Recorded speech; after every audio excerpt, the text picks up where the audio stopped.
Thank you so much for tuning in. And we're going to talk about the debt ceiling, people. Let's go there. It is top of mind because guess what? My citizen legislators,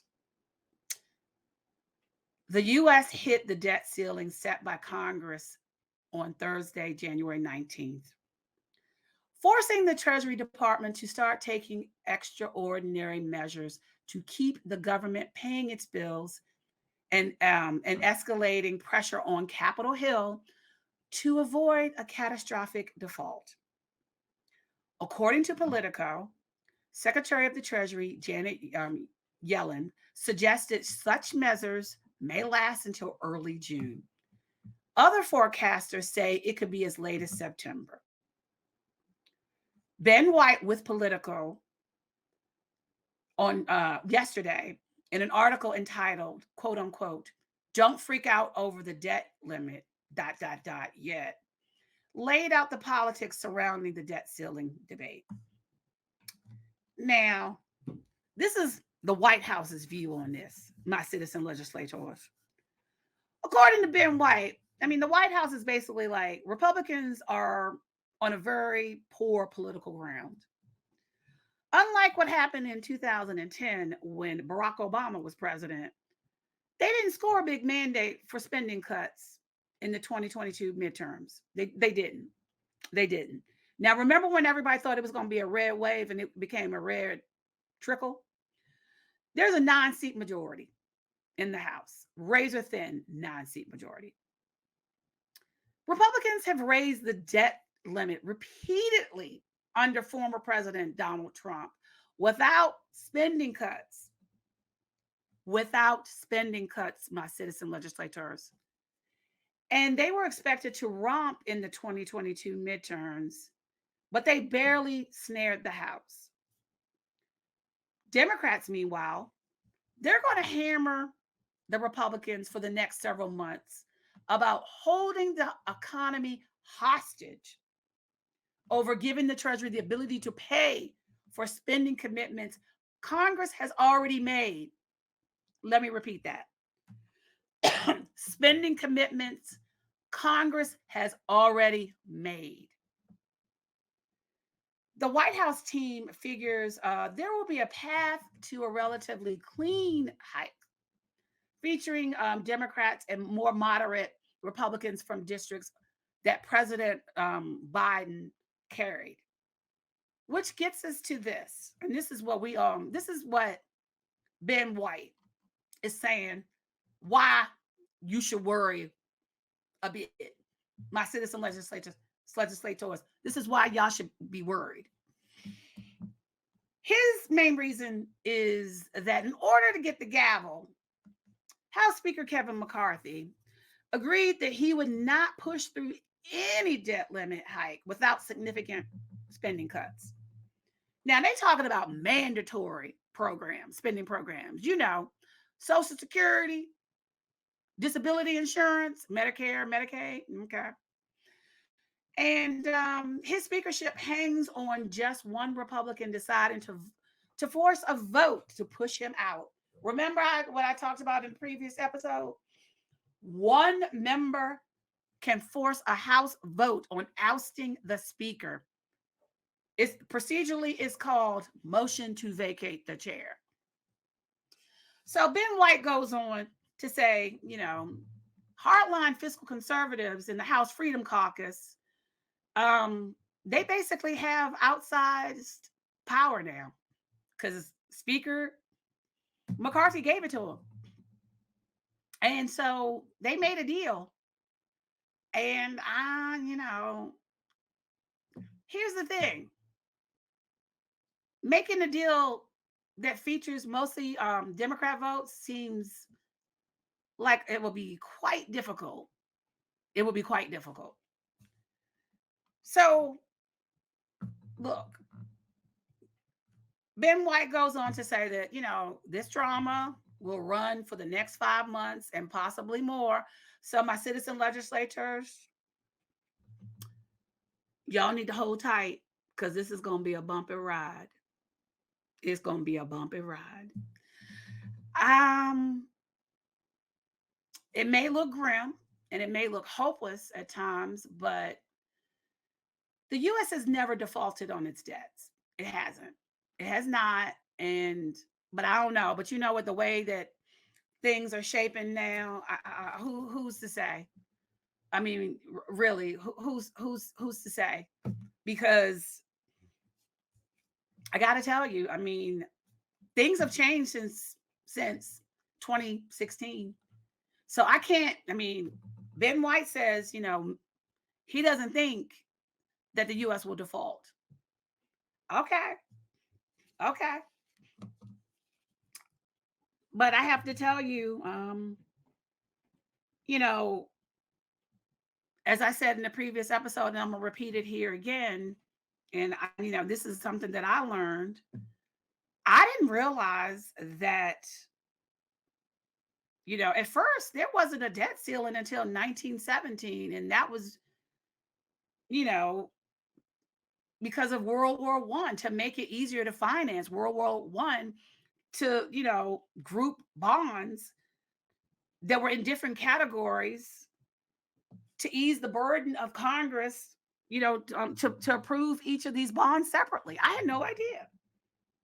I mean, and then they started to use it in World War II was looming in 1939, and that's when Congress created the first aggregate debt limit, and it gave the Treasury Department wide latitude on what bonds it could issue.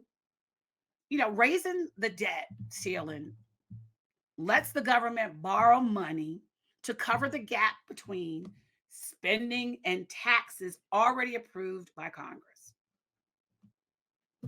Who knew, people? So debt ceiling goes back to 1917. 1917.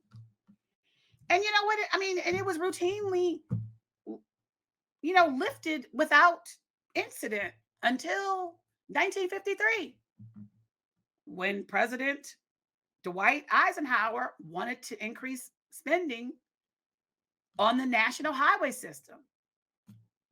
The national highway system that we all use now, that is paid by gas and diesel taxes.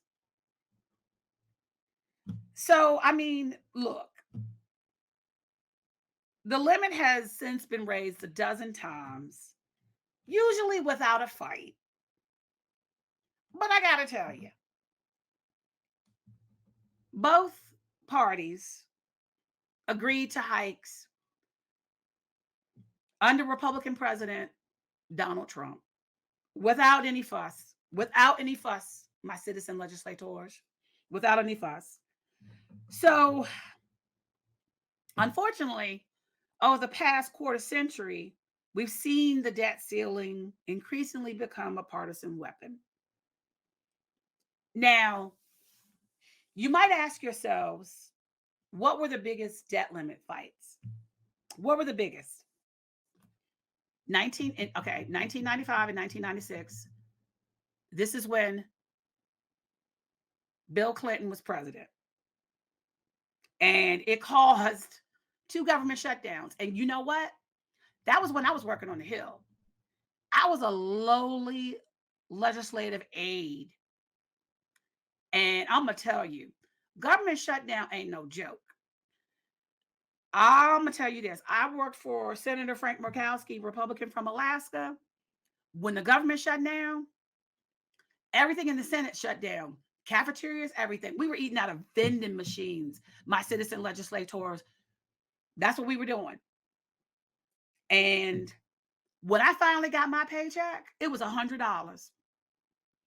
$100. They doubled up on taxes, my insurance, everything.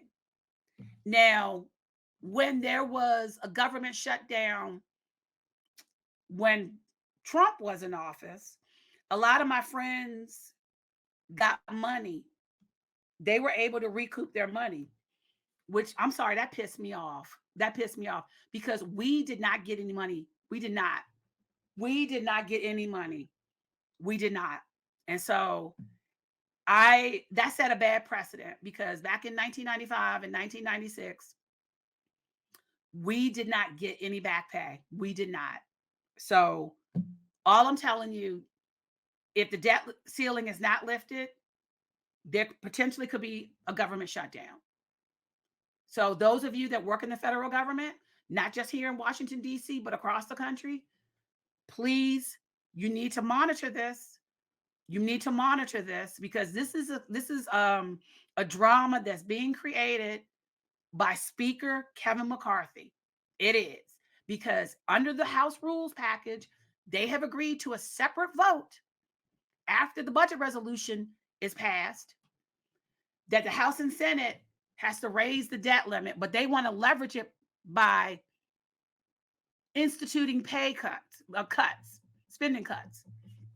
I've heard that they want to reduce spending by 10% across the board to fiscal year 2022 levels. Now they want to cut Social Security, Medicare, and Medicaid because this is what this is about. That's mandatory spending. That is always included in the federal budget. It's always included. It's mandatory. It is mandatory. But this is where we are. But like I said, 1995 and 1996, government shut down because the debt limit was not increased. And this is when William Jefferson Clinton was president. Now, let's go to another fight that occurred in 2011. This is when Barack Obama was president.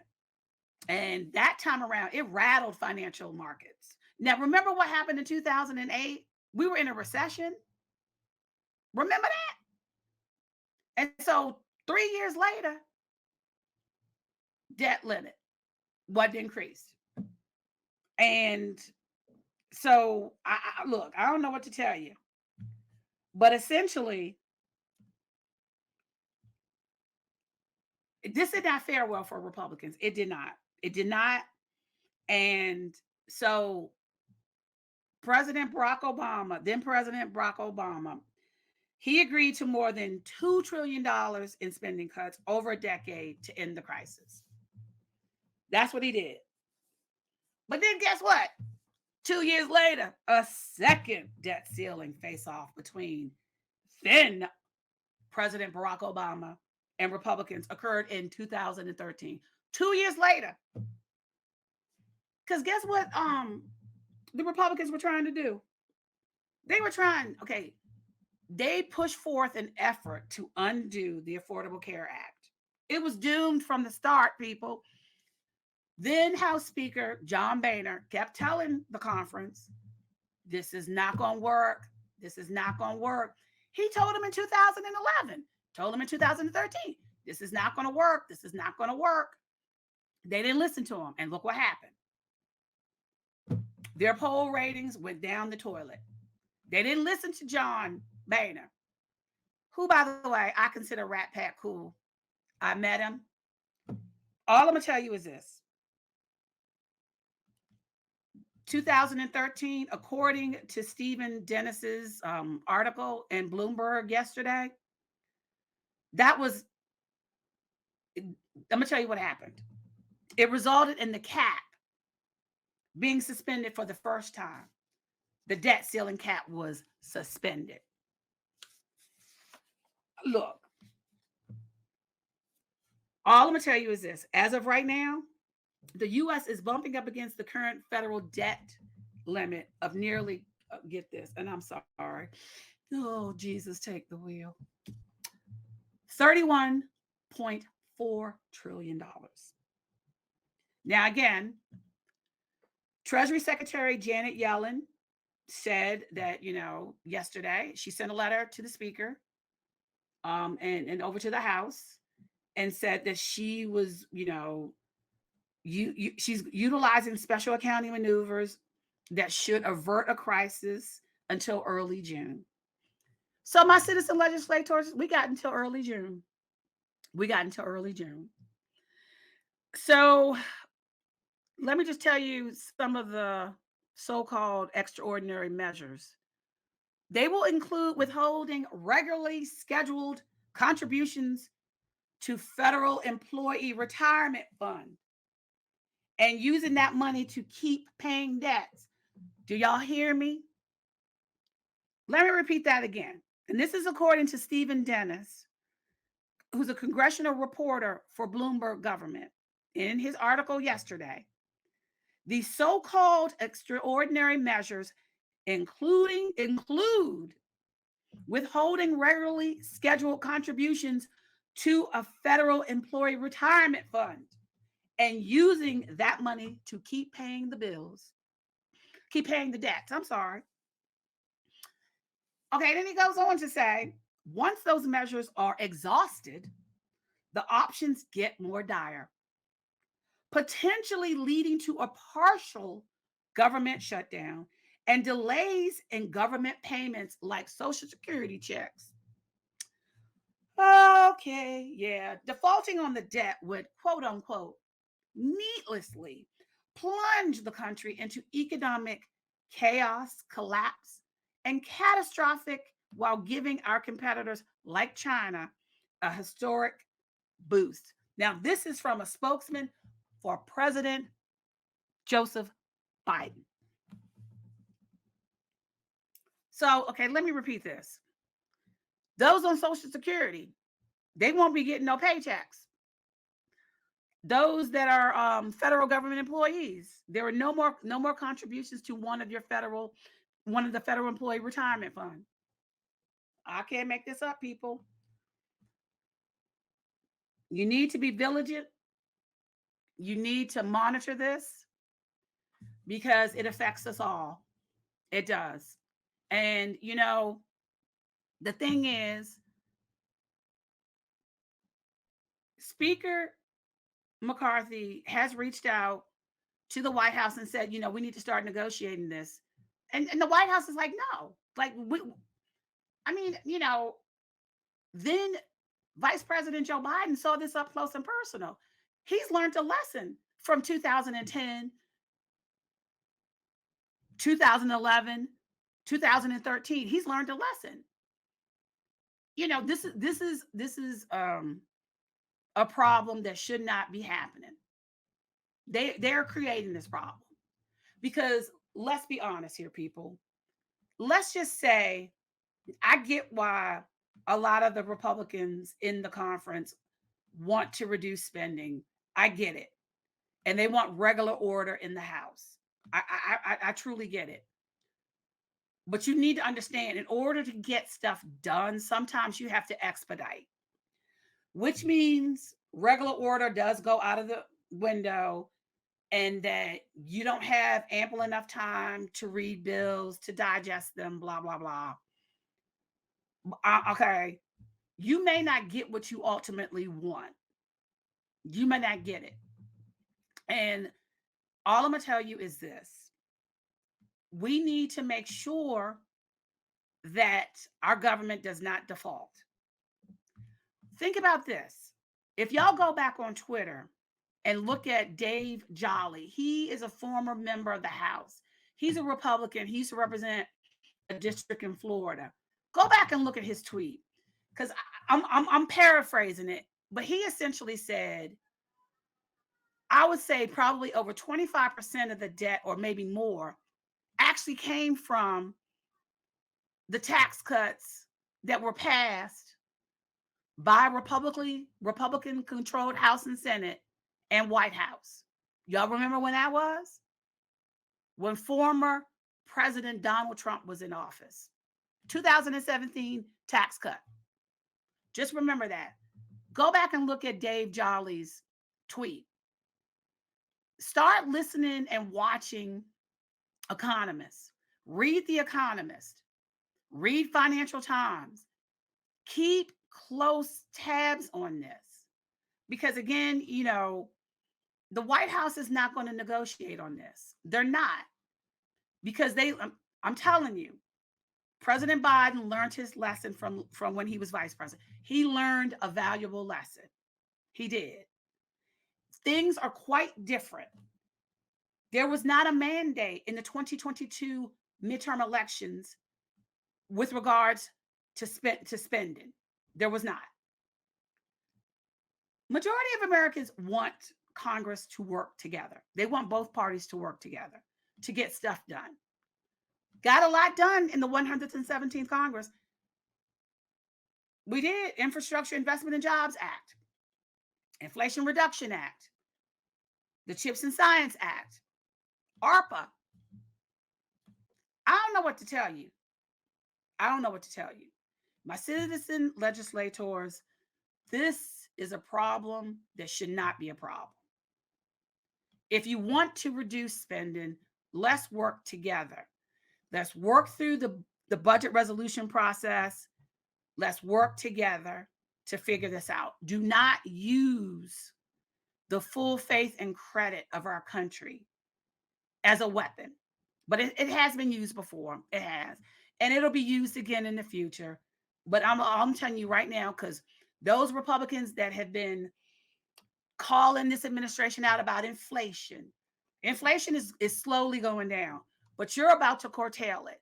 And then also on top of that, remember when, in one of those bills that was passed last year about the increase in the IRS agents in order to help get those rich taxpayers to pay their fair share in taxes?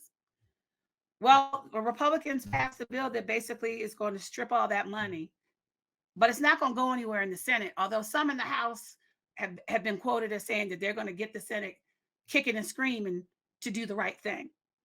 I want people to pay their fair share in taxes. I pay my fair share in taxes, and my citizen legislators, I know you do too. Bottom line is this: the debt limit is critical. It is critical. And one of the other questions that Stephen Dennis brought up in his article from yesterday was, what would be so bad about a default?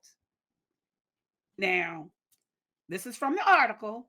This is not me. I'm trying to inform y'all. So this is what it says.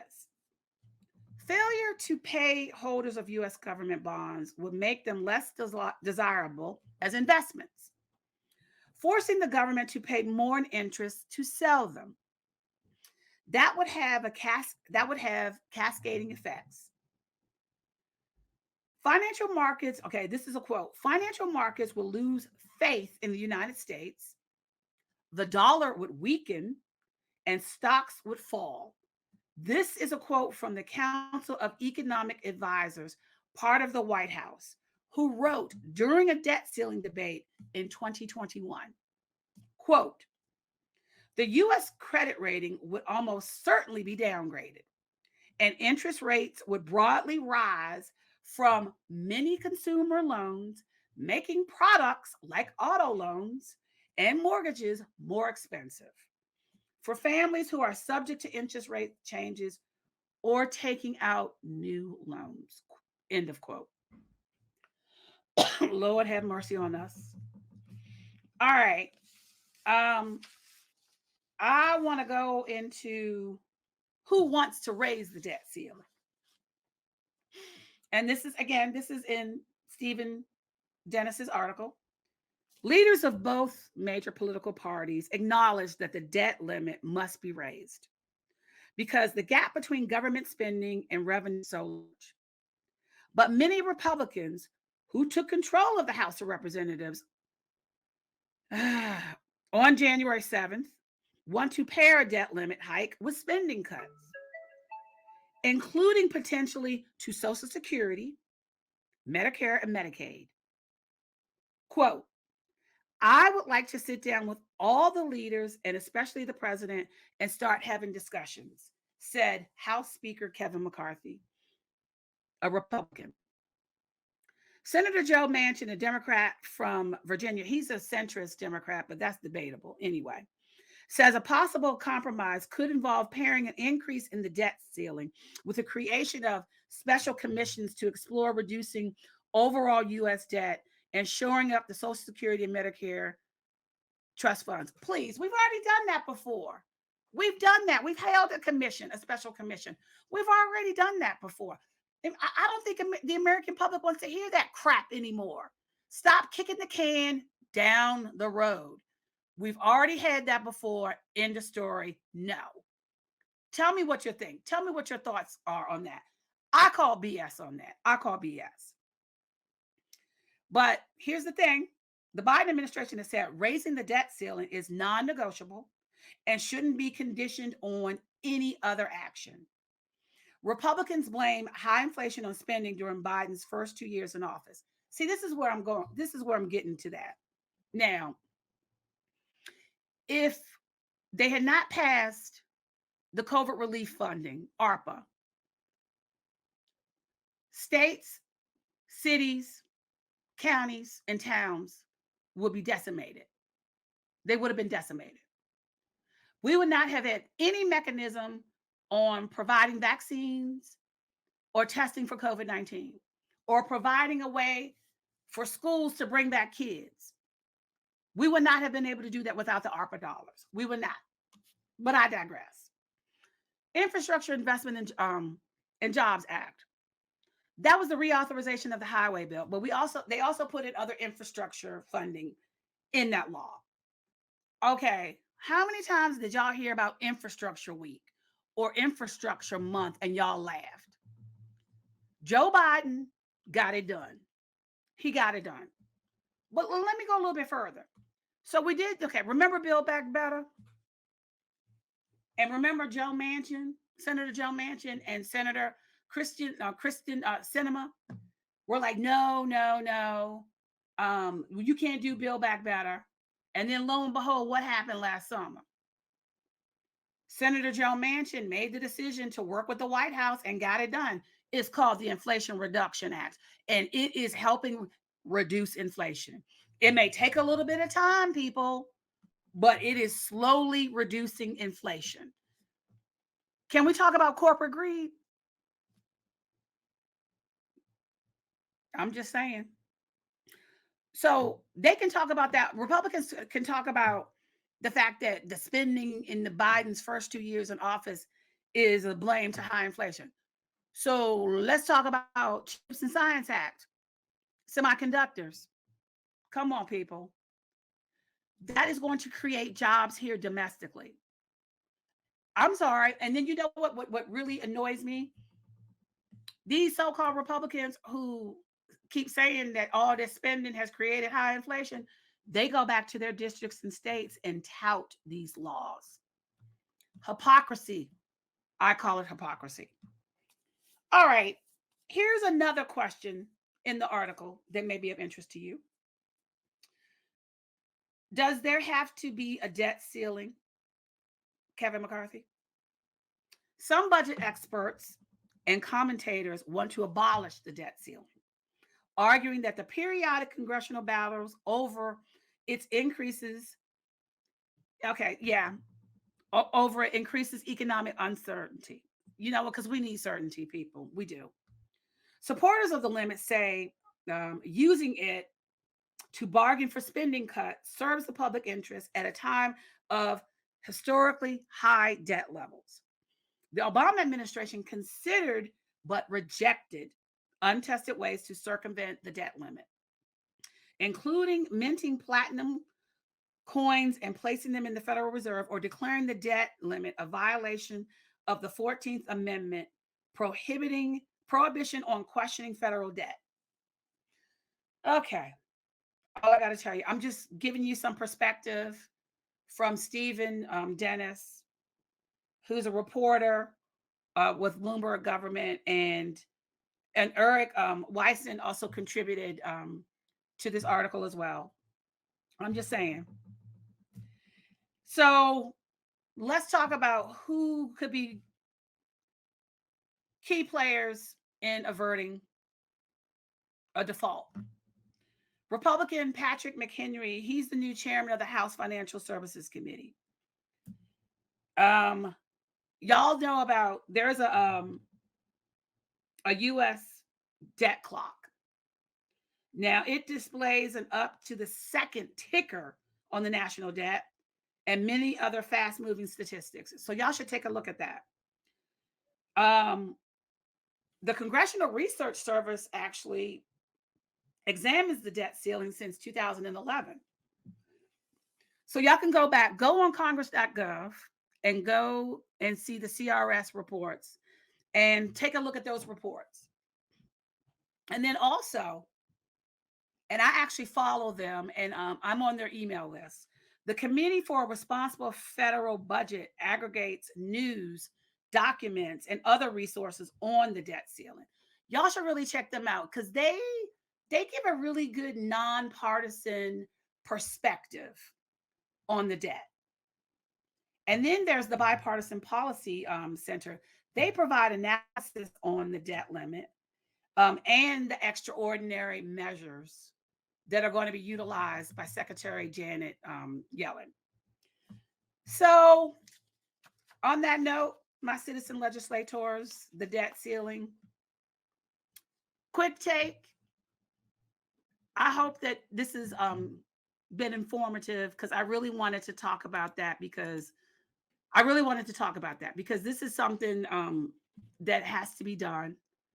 And I hope that you keep an eye out on this and look at my show notes and look at the links and take a look at those, articles and those congressional research reports that I put in there. And, like I said, the Committee for a Responsible Federal Budget, they have a Q&A, everything you should know about the debt ceiling. So y'all should just take a look at that. I mean, please take a look at that. So all I'm going to say is this. Thank you for taking the time to listen to me and to watch me. If you're watching this on YouTube, if you're listening to this on Spotify, this was Topless Government, the Government and Politics Show. If you enjoyed it, I would be pleased if you would subscribe, rate, and review the show. Again, we're on YouTube. We're finally on YouTube. We're also on Facebook and other social media platforms where you listen to podcasts. Production is courtesy of my dear friend and producer, Marcus Donovan, the Pasteurized Chef. You can check out his show, The District of Misfits Show, every Sunday evening. They go live at 10 p.m., sometimes a little after.